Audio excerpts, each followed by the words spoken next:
আজি আহিলোঁ ৰাস চাবলৈ চেৰেকাপাৰত মানুহৰ ইমান ভিৰ তো ইমানে মানুহ হৈছে তো থিয় হ'বলৈও জেগা নাই আপোনালোকে দেখিবলৈ পাইছে চব মানুহ চব কিমান মানুহ ভাবিলোঁ আপোনালোকক এবাৰ মেকআপ কৰাৰ ৰুমটো দেখাওঁ সেইকাৰণে এবাৰ আহিলোঁ ভিতৰলৈ দেখিছে তেওঁলোকে এতিয়া মেকআপৰ কাৰণে বহি পিনে তেওঁলোকে মেকআপ লৈ আছে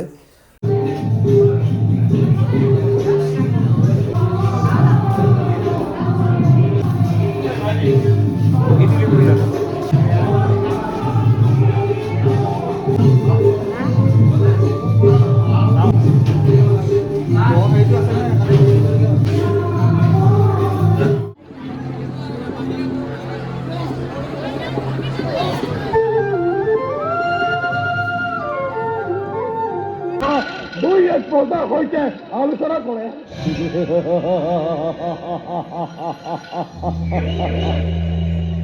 মোৰ বিৰুদ্ধে আলোচনা হয় মহাৰাজ আৰু সেই বৃদ্ধ ৰজা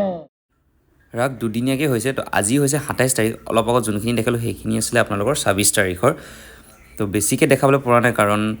ৰাগ হৈছে চাওঁতে আৰু ভিডিঅ' বনাবলৈ বেছিকৈ পৰা নাই তো আজি আহিলোঁ সেৱা কৰিম বুলি এতিয়া চাকিটো জ্বলালোঁ তো সেইকাৰণে সাজি কাচি অকণমান আহিলোঁ গামোচা লৈ পিনে অকণমান ধুনীয়া হয় তো এতিয়া আচলতে মানুহ ইমান হোৱা নাই তো ৰাস ষ্টাৰ্ট হ'ব আৰু অলপ দেৰি পাছত